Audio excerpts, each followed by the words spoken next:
Morning, loves. How are you? So, we have a visitor in the garden. My son is here and is picking cherries. They're ripening and falling to the ground, so we're trying to get some of the trees. However, the tree is loaded. Let me see if I can get a little closer. The trees, it's loaded with young fruits and with blossoms. So this is just what we're picking now. They're just early crops, but of course they're falling under the trees. So we're trying to get some before they all go bad. In addition to picking fruits, guys, I want to talk about my corn. Do you remember? I think I'll insert a clip somewhere. About 2 weeks ago or so, maybe 2, 3 weeks ago, when I showed the corn bed. Well, this is the corn bed now. We had some rain shortly after that video and I lost a few. You know, corn, the roots are shallow, and so a good wind or heavy rains will cause them to topple. Well, these are looking great. The ones that are left, that is. Of course, I'm not sure, but on the outside, I think maybe because these are getting more sun, you can see they're all planted at the same time. They're all transplanted at the same time. They get the same amount of watering. They get the same amount of nutrients, I think, because I've used chicken manure and I've used, I'm gonna call it the swamp water, Dave's swamp water, but I did my own version. When I first learned about the fetid swamp water, I was just looking. I'd learned about the banana peel fertilizer, which I have some right here.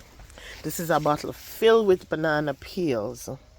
Now, when I first learned about that, I thought, well, the bananas can rot and give you fertilizer. What about if we use some of the leaves for that? I was pulling out things from my garden and I decided to rot them down. But here what? I also like to research. So I started researching whether or not that was a thing, and I found so many videos on YouTube. So right here is not a pretty sight, guys. So for the scraps that I've been using in the garden beds, I have some loaded here. I do have some plans for them.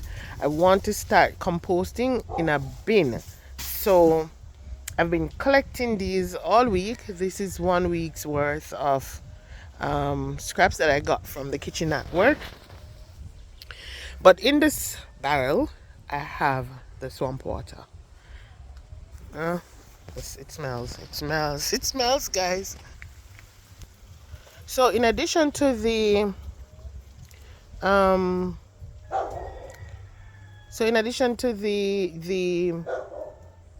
chicken manure and a small amount of cow manure that my mom had rotted and she gave to me, I've been using those rotted down veggies to fertilize my garden beds. I don't use store-bought synthetic fertilizers. But I believe why this side of the corn bed may be looking so much more lush is because while the pomegranate trees here, it's loose, and so a lot of sun will still come through. Now, this is my hypothesis. I'm not sure. Not sure if that is so. But you can see the height of these versus right here. Now I have this coconut tree right here, and that is partially, yes, like the pomegranate, the coconut fronds have sun coming through. But here what, guys, I also have this ackee right here, and the ackee tree is um the ackee tree is also shading this bed somewhat. So maybe just maybe, and right here we have our open space. Maybe, just maybe, that is the reason for this bed looking so much better. But the corn, they're not sweet corn, mind you. In Jamaica, sweet corn is so expensive. So I intend to purchase some seeds online, and not just that. Buying sweet corn in Jamaica, I think it's more like for the farmers because they're not sold in small sachets. And you have some farm stores that will open the sachets and open the packets, the cans and so on, and sell them in bulk, but they don't do that for sweet corn.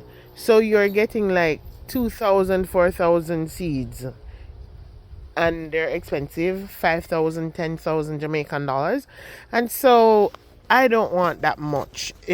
I just have a family of 3, and so while I can give away seeds because my mom, she gardens as well, but that's still a lot of seed. So we buy are these what you call the heirloom variety? I hear people refer to them as cow corn. I guess I'm growing corn for cows, but that's what I have growing here, right? But also, guys, in this bed, while this is my monoculture bed, the scraps decided, hey, we don't want to be in a monoculture kind of situation, so we are going to grow. They have a lot of weed. This bed need weeding. I have not been interested in doing it, though I know the weeds are fighting my corn and the other crops for nutrients. But I'm planning on dropping them back in the bed or adding them to the swamp water. But I just want to show you that my monoculture bed is no longer monoculture. So remember I told you that I have the sheens growing. There are several sheens growing in there.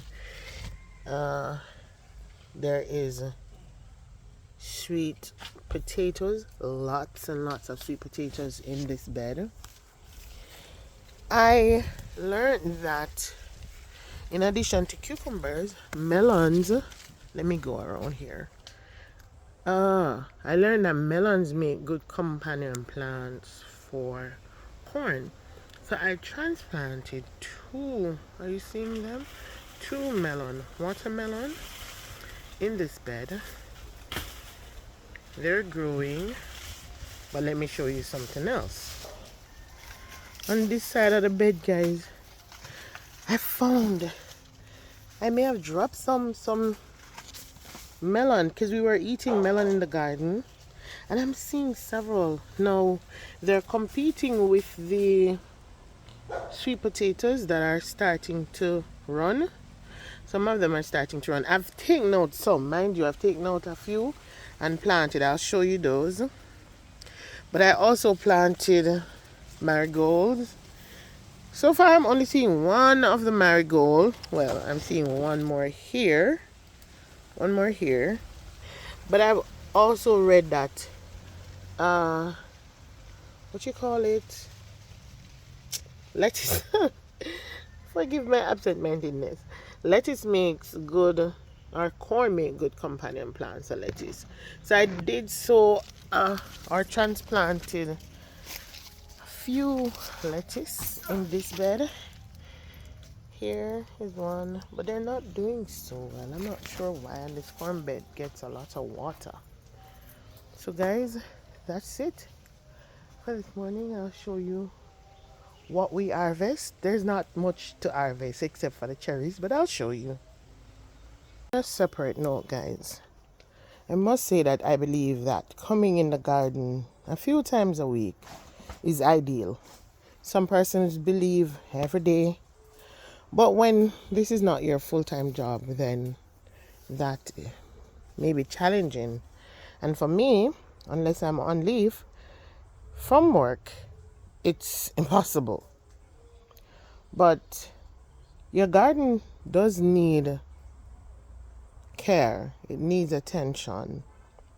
All right, so I have these tomatoes that I'm about to start trellising. They're indeterminate cherry tomatoes. Um,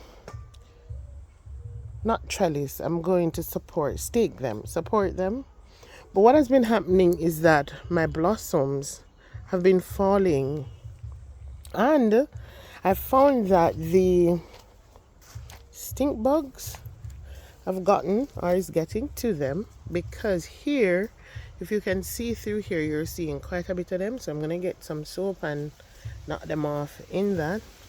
But these have sucked the sap from my tomato tree, and now I have a casualty, right? So your garden does need attention, guys, but do not be deterred if you do not have the time to be in the garden every day, because definitely I'm not going to allow pest or time or insufficient time to stop me.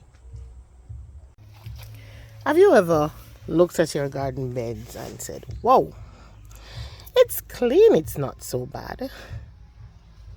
And you start just a couple weeds here, a blade of grass there.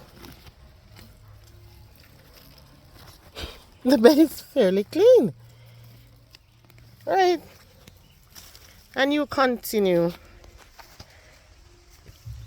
But before you know it, you have a handful of weeds and you're surprised that, did those really come out of that clean bed? Guys, we have to mulch to stay on top of the weed. That is something that I am learning.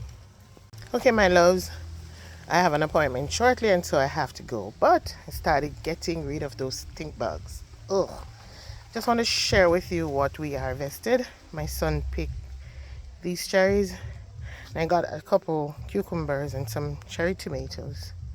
But guys, we'll keep on keeping on. There are a few other things to be harvested, like callaloo from this bed. But I have to go. And so I'll see you in the next one, my loves.